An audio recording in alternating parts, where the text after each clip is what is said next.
Seja bem-vindo ao programa O Direito é Todo Seu, uma parceria entre o curso de Direito da FIB e a Ordem dos Advogados do Brasil, de Bauru.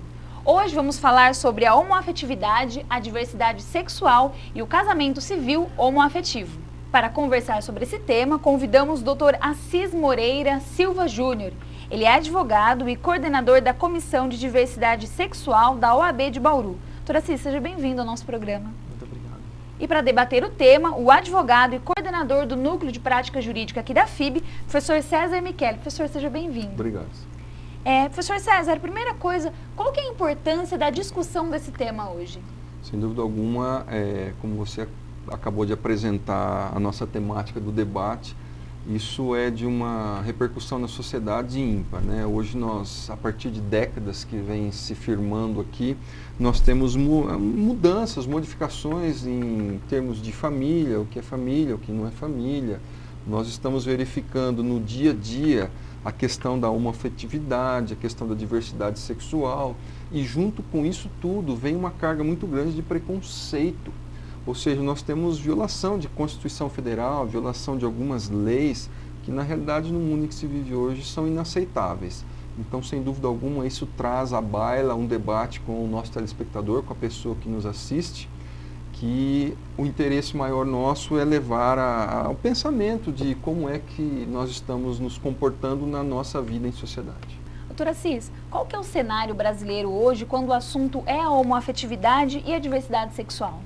Hoje, sem dúvida, como o professor César já adiantou, nós temos um cenário de avanços, um cenário de conquista de direitos, um cenário de quebra de preconceitos realmente, de uma parcela da população que era sempre marginalizada e de que vivia nos seus guetos e que vivia à margem realmente da sociedade e que hoje se faz visível perante a sociedade e que pode realmente reivindicar seus direitos, pode constituir sua família e pode realmente estar aí vivendo os seus direitos fundamentais, os seus direitos humanos em plenitude.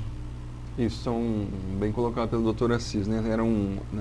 Há muito tempo atrás, algumas décadas atrás, nós tínhamos algumas pessoas que viviam, entre aspas, escondidas em face da sociedade, ou por vergonha, ou por o que existe até hoje por preconceito. A pessoa não queria se dizer homossexual, por exemplo, o que hoje é inaceitável, né? E a pessoa tem a plena liberdade da escolha. Doutor Assis, o Supremo Tribunal Federal reconheceu há pouco tempo o caráter de entidade familiar às uniões homoafetivas. O que isso significa e como que era antes? O que mudou? Isso foi, sem dúvida, um grande avanço na conquista de direitos da população LGBT, do Supremo reconhecer que um casal formado por pessoas do mesmo sexo tem o vínculo formador desse casal é o mesmo do casal heteroafetivo, que é o afeto realmente. Como a gente fala em homoafetividade, em heteroafetividade, justamente para designar que o casal ele só permanece junto se houver afeto. Ele só vai se casar se tiver afeto e só vai permanecer junto se houver afeto. Então o Supremo, quando ele decidiu em 2011 que as uniões homoafetivas são realmente, de fato, uma entidade familiar, reconheceu-se que elas são família, tanto quanto os casais heteroafetivos, você tira da margem da sociedade, você tira a discussão de ilicitude ou de amoralidade e você diz que os casais ou as pessoas homossexuais, as pessoas homoafetivas, são tão morais e são tão lícitas quanto os heteroafetivos. Essa sua colocação, doutor Assis, aqui, o seu questionamento, a sua afirmação, Selma, realmente nos leva ao entendimento de que até a mais alta corte desse país, o Supremo Tribunal Federal, até ele, entre aspas, se sentiu a necessidade de dar uma resposta a essa questão da homoafetividade e se pronunciando na situação de reconhecer a união de casais homossexuais como uma verdadeira entidade familiar. O CNJ, Conselho Nacional de Justiça, editou uma resolução sobre o casamento civil homoafetivo. O que diz essa resolução, doutor? Essa resolução foi editada agora recentemente, há poucos dias, e ela vem de encontro com aquilo que já estava sendo pleiteado, né? Alguns estados já haviam regulamentado a possibilidade do casamento, né? Porque o Supremo somente concedeu a possibilidade de constituição dessa família através da união estável. Alguns estados pioneiramente foram reconhecendo isso, até que o Supremo, vendo essa multiplicação de resoluções dos estados, ele vem e edita uma resolução dizendo que os casais homoafetivos podem se constituir, podem casar-se, né, podem constituir casamento através do registro civil. Essa questão é interessante porque hoje os cartórios no país estão, na realidade, obrigados a reconhecer e a registrar o casamento, vamos dizer assim, de uma união homoafetiva. Eles não podem, nenhum cartório hoje do Brasil pode se negar tanto a registrar a união estável, converter uma união estável em casamento, ou mesmo celebrar o casamento, não pode negar a habilitação ao casamento dos casais homoafetivos. Por que esse preconceito em cima do casamento homoafetivo foi aprovado na França e agora teve essa resolução aqui no Brasil, que eu nem sabia que era exatamente isso que você falou, nem sabia. E aí eu vi vários protestos em Brasília e aí na França também muita gente protestando no parlamento. Por que isso? Existe uma carga religiosa sobre o casamento muito grande. O casamento na Idade Média, ele foi tomado pela igreja, foi sacralizado, né, foi tornado um sacramento. E isso até hoje, nos nossos dias, né, na contemporaneidade, ainda há essa carga religiosa sobre o casamento. Mas as pessoas precisam ter em mente que o casamento ele pode ser civil ou ele pode ser religioso. Em momento algum o Estado vai obrigar as religiões, obrigar as igrejas a celebrarem o casamento. Mas ele pode, e como fez, autorizar que se celebre o casamento civil, que é aquele celebrado no cartório. Então a gente precisa trabalhar um pouquinho também a questão da religião, como a religião tem repercutido na fundamentação do nosso casamento, na conquista de direitos dessa parcela da população. Doutor César, o Brasil é um país preconceituoso ainda nesse sentido? O que o senhor acha? Sim, nessa situação, nessa vertente que você expôs, Selma, você mesmo disse aqui agora, né? Nós vimos na televisão pessoas batendo panela, sendo contra esse reconhecimento pelo CNJ da questão do casamento homoafetivo civil, e não tem qualquer tipo de dúvida que realmente isso é uma questão cultural e que faz aflorar aí o preconceito das pessoas nessa situação. Doutora Assis, como fica a questão da paternidade e maternidade nas uniões homoafetivas? Então, a partir do momento que a gente tem a celebração de uma união, em que você reconhece que os casais homoafetivos são família, você vai ter filhos que vão ser gerados nessa família, ou você permite que eles sejam adotados. Então a gente tem, é muito interessante no Rio Grande do Sul, você não diz no registro da pessoa pai e mãe, está lá, filiação. Então já temos casos pioneiros de nome de duas mães ou de nome de dois pais, que efetivamente vão ser eles que vão estar educando a criança e que vão estar cuidando dessa criança como realmente dois pais ou duas mães, sem interferir, né, na sexualidade dessa criança, sem prejudicar a criação dessa criança, sem trazer nada de prejuízo para a criação dela. Muito pelo contrário, vai ser criada com o mesmo amor que um casal heteroafetivo.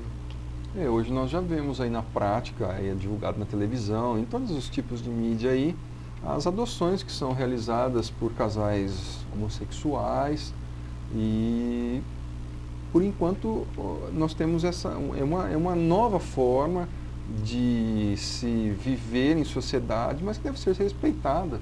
Não pode haver esse tipo de preconceito, mesmo porque se torna até crime. Nosso programa vai para um breve intervalo. No próximo bloco vamos falar sobre a homofobia. Voltamos já.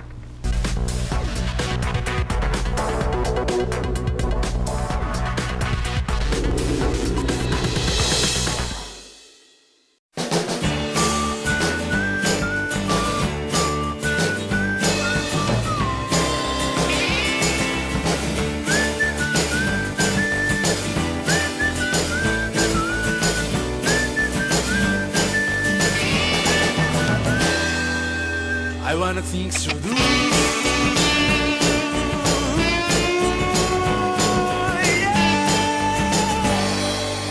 I wanna things to do.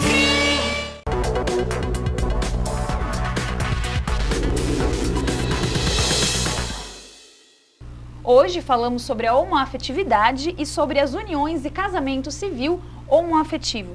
Doutor César, o que é a homofobia? Selma, esse tema vem sempre à baila em jornais, seja televisão, seja jornal escrito. Na realidade, de uma forma bem objetiva, para que nosso telespectador entenda, A homofobia hoje ela é tida como uma raiva, um ódio em relação aos homossexuais, né, por parte de algumas pessoas. E isso desemboca numa total discriminação em relação a essas pessoas, a esses homossexuais, como por exemplo, na escola, a pessoa acaba sofrendo em razão dessa discriminação, em questões, por exemplo, que digam respeito a emprego. Às vezes um homossexual passa por uma questão de discriminação dentro de um emprego, um currículo que ele leva. Dentro de, até mesmo, eu já vivenciei na minha vida profissional, na qualidade de advogado, em algumas ações de indenizações, situação que até o homossexual teve um problema de discriminação quando ele foi realizar um contrato de locação. Por ali se apresentar como homossexual, vamos assim dizer, ele sofreu uma brutal discriminação. E isso tudo nós qualificamos como homofobia. Doutora Cis, em 2011, 2012, a gente presenciou por meio de diversos canais de comunicação a violência cometida contra homossexuais na Avenida Paulista, em São Paulo e em vários outros lugares. Para as pessoas que sofrem esse tipo de violência, existe algum canal de denúncia? Como essas pessoas podem fazer para se protegerem? Nós temos aqui no estado de São Paulo uma lei estadual que pune administrativamente os atos de homofobia. Então, se ela foi praticada por uma pessoa, por um cidadão, essa pessoa pode ser multada num valor até um valor alto de 15, 30 mil reais, dependendo da situação. E se é um estabelecimento comercial, ele pode ter a suspensão do seu alvará de funcionamento ou até mesmo a cassação do seu alvará de funcionamento. Então, essa lei ela é uma denúncia administrativa. Tanto a OAB quanto a Secretaria de Justiça do Estado de São Paulo podem receber essa denúncia e qualquer pessoa que sofrer a homofobia, que for discriminada em razão da sua orientação sexual ou da sua identidade de gênero, né, a gente abrange na homofobia tanto a discriminação contra os gays e as lésbicas, mas também contra travestis e transexuais, ela pode procurar a OAB, pode procurar a Comissão da Diversidade Sexual para que ela seja orientada com relação à forma de fazer essa denúncia. E caso, geralmente o que vai acontecer também é que ela vai ser injuriada, né? Vai ter um crime contra a honra, contra essa pessoa que sofreu, que foi vítima de homofobia. Essa denúncia ela pode ser feita direto no site da Secretaria de Delegacia Eletrônica. Então ela pode acessar lá, fazer o boletim de ocorrência online e há um campo específico para a homofobia para ser assinalado, né? Na realidade, essa questão da homofobia, como nós acabamos de dizer há pouco, isso é uma questão que se discrimina um ser humano. E independentemente da questão penal, da questão criminal, de uma reparação civil em relação a essa discriminação que é sofrida, na verdade essa pessoa vai ter um impacto psicológico muito grande e vai carregar isso por toda a sua vida. Doutora Cis, nós já ouvimos falar sobre a questão do nome social para travestis e transexuais. O que é isso? O nome social é quando nós temos a travesti mulher, que é quando ele era um homem e se apresenta como mulher, né? Ou a travesti homem, que é quando ela era mulher e se apresenta como homem. E ela, às vezes, o transexual, por exemplo, não fez ainda a cirurgia de redesignação, ainda não fez a mudança de sexo propriamente dita, mas há a possibilidade aqui no estado de São Paulo dela adotar já o nome feminino ou o nome masculino diverso daquele que consta do registro civil. Então, vamos supor, uma travesti mulher que se apresenta como mulher, mas tem no seu registro o nome de um homem, ela vai poder adotar o nome feminino, que é aquele nome como ela se apresenta socialmente. E o decreto do nosso governador que obriga e que estabelece que esse nome social seja respeitado, ele vincula toda a administração pública, então todos os órgãos públicos vão ter que respeitar aquele nome social que é adotado, tanto pelas travestis quanto pelos transexuais. Hoje em dia, a pessoa tendo essa orientação sexual, essa opção sexual dela, hoje já tem essa situação e essa oportunidade, inclusive está bem ressaltado aqui pelo Dr. Assis, a situação onde a própria legislação ampara este cidadão. Doutor Assis, como fica a questão da religião e da homoafetividade? Quando a gente fala de religião, é um tema bastante polêmico e acho que é importante ser pautado. Duas questões precisam ser pautadas quando a gente vai falar de homoafetividade e religião. Quais são elas? A primeira é a seguinte: a Constituição ela efetivamente garante o direito da celebração das liturgias, o direito de celebração dos cultos pelas igrejas, pelas denominações religiosas. Mas isso não assegura que as igrejas, dentro delas, incitem o ódio, ou o racismo, ou a segregação, ou mesmo a homofobia. Então existem maneiras e maneiras da gente colocar a nossa posição com relação à homoafetividade. A igreja ela pode realmente defender que isso é um pecado, que isso é contra as leis de Deus? Pode, isso está dentro, está garantido pela Constituição. Mas ela não pode, em momento algum, incitar que essa pessoa necessite de uma cura, ou que ela seja segregada do meio social em que ela vive, ou às vezes até incitar que ela precise realmente de um tratamento. Então há maneiras e maneiras da gente colocar. E a outra questão que precisa ser pautada, que a gente já tinha até antecipado um pouquinho, é a questão do casamento. Em momento algum, o Estado vai obrigar a igreja a celebrar um casamento de pessoas do mesmo sexo. Mas o casamento civil é diferente do casamento que é celebrado pela igreja. E o casamento civil, o Estado realmente garante, como já garantiu pelo Conselho Nacional de Justiça. Hoje nós temos uma gama enorme de famílias que são constituídas aí nessa nossa, entre aspas, nova civilização em que vivemos, um mundo globalizado, e essa questão dos homossexuais, travestis, na realidade são pessoas que estão inseridas na mesma sociedade em que todos vivem. Então, na realidade, como eu sempre costumo dizer, existe uma convivência. Viver é fácil, o difícil é conviver com as outras pessoas. Então eu creio que o cidadão brasileiro, por uma questão mais cultural, nós estamos aprendendo a conviver com as pessoas.